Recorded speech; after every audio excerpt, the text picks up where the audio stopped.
ഇന്നത്തെ ഒരു ജനറേഷൻ എന്ന് പറഞ്ഞാൽ കുറച്ചുകൂടെ ഹെൽത്തൊക്കെ കോൺഷ്യസ് ആയി എടുത്ത് ഡയറ്റും ഫിറ്റ്നസ്സും ഒക്കെ ഫോക്കസ് ചെയ്യുന്ന ആളുകളാണ്. ഈവൻ ദോ അവർ നല്ലോണം ഹെൽത്തി ആയിട്ടുള്ള ഫുഡായിരിക്കും കഴിക്കുന്നുണ്ടാവുക, പക്ഷേ അവർക്ക് വെയിറ്റ് ലോസ് ചെയ്യുന്ന സമയത്ത് എവിടെയോ സ്റ്റെക്കായി പോവുക, വെയിറ്റ് കുറയാതെ വരുന്ന സിറ്റുവേഷൻസ് ഉണ്ടാവും. അപ്പോൾ അവർ പല പേഷ്യൻസും വന്ന് പറയാറുണ്ട്, ഞങ്ങൾ ടോട്ടലി ഒരു ഹെൽത്തി ആയിട്ടുള്ള ഡയറ്റാണ് ഫോളോ ചെയ്യുന്നത്, വർക്കൗട്ട് ചെയ്യുന്നുണ്ട്, പക്ഷെ ഞങ്ങൾക്ക് ഞങ്ങളുടെ ഗോൾ അച്ചീവ് ചെയ്യാൻ പറ്റുന്നില്ല, ഞങ്ങളുടെ വെയിറ്റ് കുറയുന്നില്ല എന്നുള്ളത്.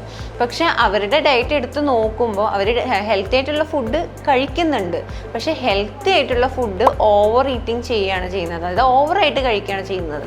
നമുക്ക് എന്ത് തരത്തിലുള്ള ഫുഡ് കഴിക്കുകയാണെങ്കിലും അതിൻ്റേതൊരു ലിമിറ്റ് ഉണ്ട്. ഇപ്പോൾ ഒരു പേഴ്സണെ സംബന്ധിച്ച് ഒരു ഇൻഡിവിജ്വലി എടുക്കുകയാണെന്നുണ്ടെങ്കിൽ അവർക്ക് ആവശ്യമുള്ള അളവിൽ മാത്രം ന്യൂട്രിയൻസ് ആവശ്യമുള്ളൂ. ആ ഒരു ഫുഡ് ഹെൽത്തി ആണ് പറഞ്ഞതുകൊണ്ട് അത് ഓവർ ഈറ്റ് ചെയ്ത് കഴിഞ്ഞ് കഴിഞ്ഞാൽ അത് നേരെ നെഗറ്റീവായിട്ടാണ് ആ ഒരു പേഴ്സൻ്റെ ബോഡിയിൽ ഇമ്പാക്റ്റ് ചെയ്യുക. അതുകൊണ്ട് തന്നെ നിങ്ങൾ ശ്രദ്ധിക്കേണ്ടത്, ഈവൻ ഹെൽത്തി ആയിട്ടുള്ള ഫുഡ്സ് ആണെങ്കിൽ പോലും നമ്മളെ ഹൈറ്റിനും വെയിറ്റിനും നമ്മളുടെ റിക്വയർമെൻറ്റിനും അനുസരിച്ചിട്ടുള്ള ന്യൂട്രിയൻസ് ആഡ് ചെയ്തുകൊണ്ട് മാത്രം കഴിക്കുക.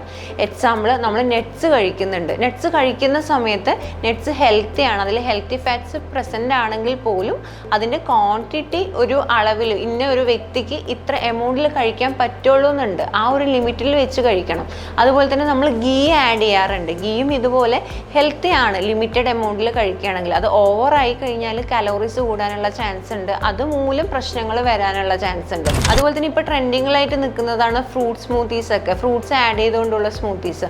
അതും ഒരു പരിധിയിൽ കൂടുതൽ നമ്മൾ യൂസ് ചെയ്യുകയാണ്. ഫ്രൂട്ട്സും അതുപോലെ തന്നെ milk, oats, dry fruits, nuts ഒക്കെ ഒരു പരിധിയിൽ കൂടുതൽ ആഡ് ചെയ്തിട്ടാണ് സ്മൂത്തീസ് ഉണ്ടാക്കുന്നുണ്ടെങ്കിൽ അതും നമ്മളെ ഹെൽത്തിന് നെഗറ്റീവായിട്ടാണ് ഇമ്പാക്റ്റ് ചെയ്യുക. അപ്പോൾ ഇന്ന് കണ്ടുവരുന്നതിൽ ഏറെ പേർക്കും ഉള്ള ഒരു പ്രശ്നമാണ് ഓവർ ഈറ്റിംഗ്, അതായത് ഹെൽത്തി ഫുഡ്സ് ഓവർ ഈറ്റ് ചെയ്യുക എന്നുള്ളത്.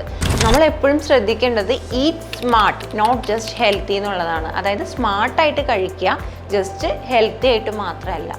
Thank you.